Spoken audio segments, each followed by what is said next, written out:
France فلسطین کو تسلیم کرے گا۔ فرانسیسی صدر نے اعلان کر دیا۔ ایمانوئل میکرن کا کہنا ہے کہ مشرق وسطیٰ میں منصفانہ اور پائیدار امن کے لیے فرانس نے فیصلہ کیا ہے۔ فلسطینی ریاست قبول کرنے کا باقاعدہ اعلان یو این جنرل اسمبلی میں ستمبر میں کروں گا۔ ہمیں فوری طور پر جنگ بندی پر عمل درآمد کرنا چاہیے اور غزہ کے لوگوں کو بڑے پیمانے پر انسانی امداد فراہم کرنی چاہیے۔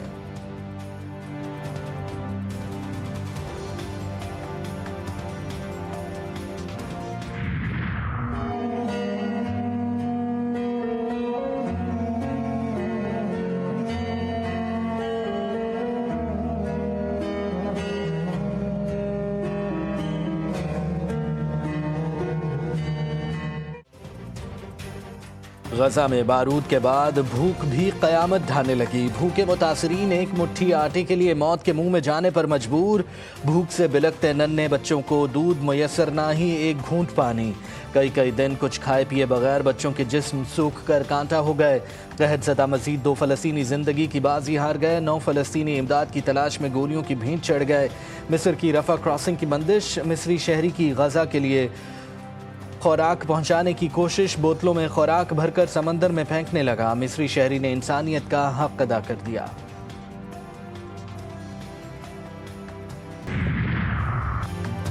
غزہ میں صہیونی فوج کے فضائی اور زمینی حملے۔ صبح سے جاری بمباری اور گولہ باری سے مزید 41 فلسطینی شہید، درجنوں زخمی۔ جنوبی غزہ میں مزاحمت کاروں کا صہیونی فوجیوں کے کمانڈ سینٹر پر حملہ، بھاری نقصان کی اطلاع۔ مغربی کنارے میں کار سوار نے 8 فوجیوں کو کچل دیا۔ حماس کی اسرائیل سے جنگ بندی تجاویز پر رضامندی۔ اسرائیل نے جواب مثبت قرار دے دیا۔ نتن یاہو نے مشاورت کے لیے دوحہ سے مذاکراتی وفد واپس بلا لیا۔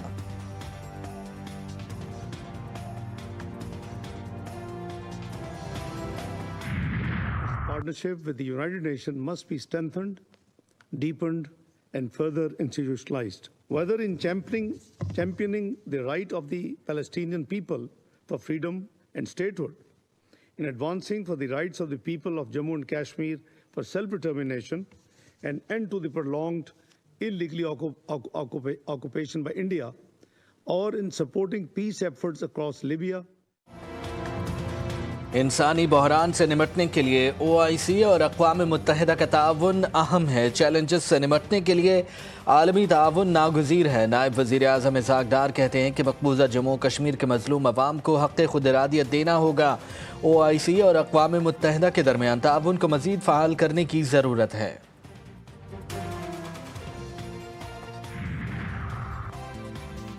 اسحاق ڈار کی آج امریکی ہم منصب مارکو روبیو سے ملاقات ہوگی۔ ترجمان دفتر خارجہ نے تصدیق کر دی۔ کہا پاکستان پرامن سفارتکاری پر یقین رکھتا ہے۔ تمام تنازعات کا حل مذاکرات کے ذریعے ممکن ہے۔ بھارت کو فیصلہ کرنا ہوگا کہ وہ کون سی پالیسی اپناتا ہے۔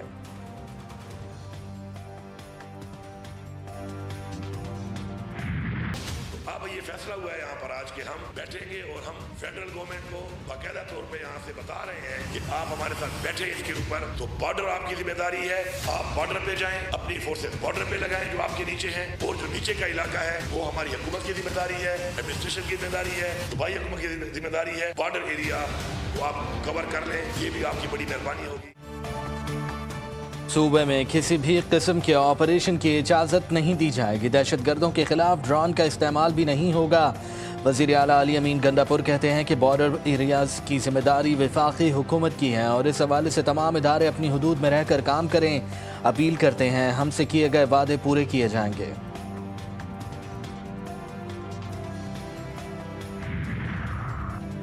دہشت گردوں کے خلاف تمام وسائل استعمال ہوں گے۔ وزیر داخلہ محسن نقوی کا علی امین گنڈاپور کو جواب۔ سوال کیا ایک اہم صوبائی عہدیدار ڈی آئی خان میں طالبان کو کتنے پیسے ہر ماہ دیتا ہے؟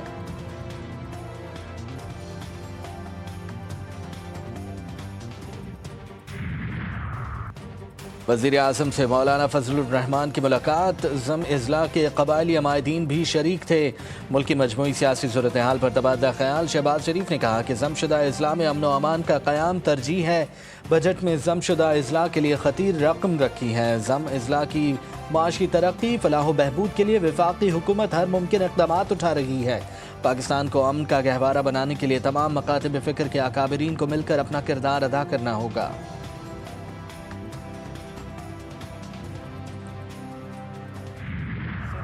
میں میں وہاں تو خود موجود نہیں تھا، لیکن میں نے الیکشن کمیشن کا بھی پریس ریلیز سنا ہے اور میں نے پوچھا بھی ہے، کوئی بھی ووٹ باہر نہیں نکالا گیا تھا۔ البتہ جو سینٹ کے الیکشن ہوئے ہیں وہ بڑے خوش اسلوبی کے ساتھ ہوئے ہیں، اور یہ سارے جو کینڈیڈیٹس تھے یہ خان صاحب کے فائنل شدہ تھے۔ 5 اگست کو دیکھو یہ خان صاحب کا اعلان ہے، خان صاحب ہی ریویو کر سکتے ہیں۔ فی الحال ان شاء اللہ تعالیٰ تحریک ہوگی، پرامن ہوگی، ہر جگہ ہوگی۔ ہمارے رہنماؤں کے خلاف کارروائیاں ہمیں دبانے کی کوشش ہے، ہمارا مطالبہ ہے کہ صاف شفاف تحقیقات کی جائیں۔ Chairman P T I barrister Gohar نے کہا ہر جگہ پرامن احتجاج ہوگا، 5 اگست کو اسلام آباد میں نہیں جا رہے۔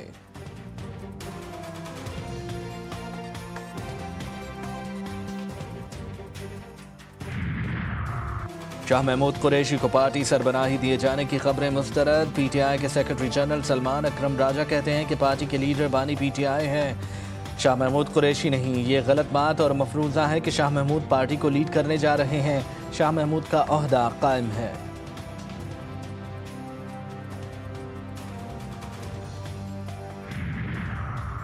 وزیر اعظم سے عالمی بینک کے ریجنل نائب صدر کی ملاقات، معیشت کے اہم شعبوں میں تعاون کے فروغ پر اتفاق۔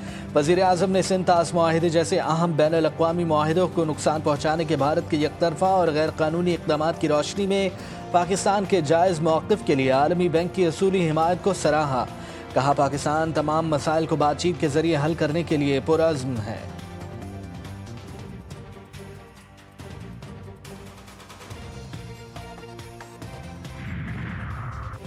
چینی کے بعد خوردنی تیل پر عوام سے اربوں روپے کی ناجائز منافع خوری کا انکشاف۔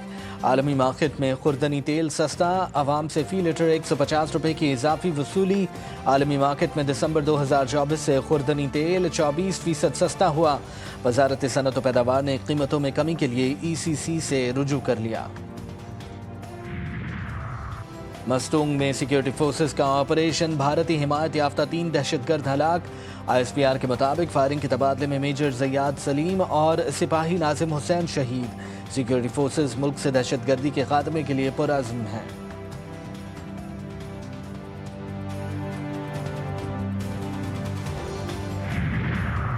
کوئٹہ ڈگاری کیس میں مقتولہ کی والدہ بھی گرفتار۔ دوہرے قتل کے واقعے میں مقتولہ کی والدہ ATC میں پیش، عدالت نے بانو بی بی کی والدہ کو 2 روزہ ریمانڈ پر پولیس کے حوالے کر دیا۔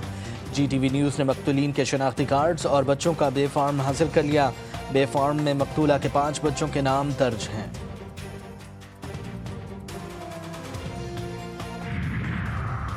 لاہور کے جناح اسپتال میں اہم سرجری کامیابی سے مکمل، کینسر کی خاتون مریضہ کی سرجری کر کے 13 کلو گرام کا ٹیومر نکال دیا گیا۔ ڈاکٹرز کی ٹیم کو اس اہم سرجری میں 2.5 گھنٹے لگے۔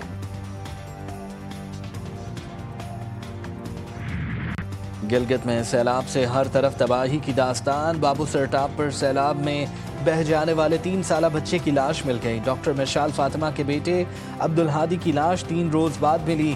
اب تک 7 لاشیں نکال لی گئیں، دیگر لاپتہ افراد کی تلاش جاری۔ گلگت اسکارکوئی سمیت مختلف علاقے سیلاب کی لپیٹ میں۔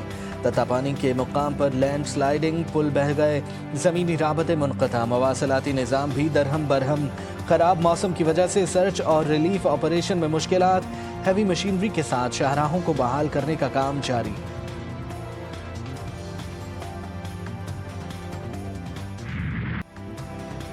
گلگت بلتستان میں بارشوں اور سیلابی ریلوں سے خوفناک صورتحال، 100 سے زائد گھر منہدم، تھور، تانگیر، بابوسر میں بھی سیلابی ریلیں۔ ترجمان گلگت بلتستان فیض اللہ فراق کے مطابق شاہراہ بابوسر ملبے سے ایک اور خالی گاڑی نکال لی گئی۔ 300 سے زائد سیاحوں کو ریسکیو کر کے گلگت، سکردو اور چلاس شہر منتقل کیا جا چکا ہے۔ متاثرہ علاقوں میں ریسکیو آپریشن تیزی سے جاری ہے۔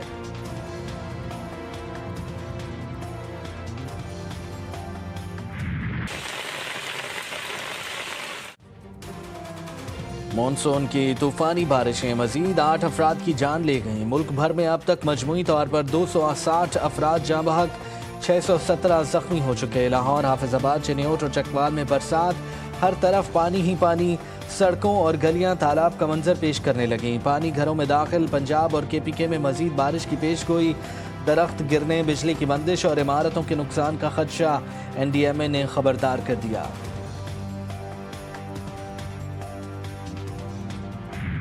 ہماری طرف سے سارے ڈویژن کو گزارش ہے، ہم سے یہ غلطی ہو گئی ہے، دوبارہ کوئی بھی یہاں پر ایسی غلطی نہ کرے۔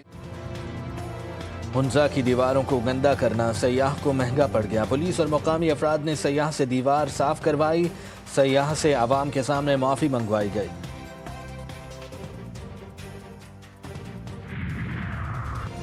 روس کا مسافر طیارہ مشرقی علاقے میں گر کر تباہ، تمام 50 مسافر ہلاک۔ روسی ایمرجنسی سروس کے مطابق طیارہ صبح کے وقت لاپتہ ہوا تھا، ریڈار سے رابطہ منقطع ہو گیا تھا۔ ملبہ مشرقی علاقے سے ملا، حادثے کی وجہ لینڈنگ کے دوران عملے کی غلطی اور پہاڑی علاقے میں لینڈنگ کے دوران حد نگاہ میں کمی کو قرار دیا جا رہا ہے۔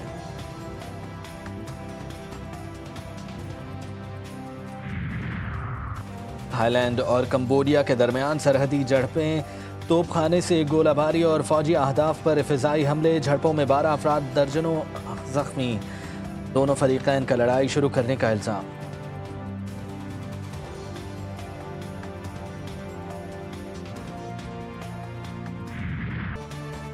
تیسرے T20 میں پاکستان نے بنگلہ دیش کو 74 رن سے شکست دے دی۔ بنگلہ دیش نے سیریز 2-1 سے جیت لی۔ سلمان مرزا نے 3 کھلاڑیوں کو آؤٹ کیا، فہیم اشرف اور محمد نواز نے 2 وکٹیں حاصل کی۔ بنگلہ دیشی ٹیم 179 رنز کے ہدف کے تعاقب میں 104 رنز پر ڈھیر ہو گئی۔ بنگلہ دیش کے 9 کھلاڑی ڈبل فگرز میں بھی داخل نہ ہو سکے۔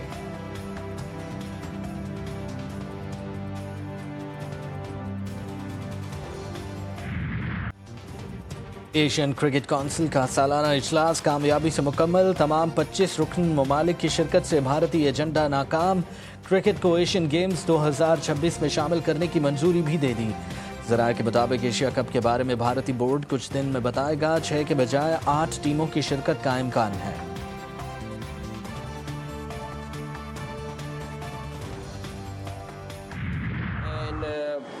It was a very good meeting in a very good atmosphere, and I hope we will continue meetings like this in future also. We are in the consultation with BCCI, and we will hopefully resolve that also very soon. Asia cup کا schedule جلد جاری ہوگا، بھارتی board سے رابطے میں ہیں۔ Chairman ایشیائی کرکٹ کونسل محسن نقوی کہتے ہیں کہ پاک بھارت میچ سے متعلق اعلان کے لیے انتظار کریں، تمام معاملات جلد ہونے کی امید ہے۔ تمام 25 ممبران کی اجلاس میں شرکت بڑی کامیابی ہے، سب نے مل کر کرکٹ کے لیے کام کرنے پر بڑا اتفاق کیا۔ اور ریسلنگ کی دنیا کے لیجنڈ ہلک ہوگن 71 برس کی عمر میں چل بسے۔ فلوریڈا میں گھر میں دل کا دورہ پڑا جو جان لیوا ثابت ہوگا۔ ہوگن نے کئی دہائیوں تک WWE پر راج کیا۔ لیجنڈ ریسلر نے 5 بار WWF چیمپئن شپ کا ٹائٹل بھی اپنے نام کیا۔ ریسلنگ کے علاوہ انہوں نے فلموں اور ٹی وی پر بھی کام کیا۔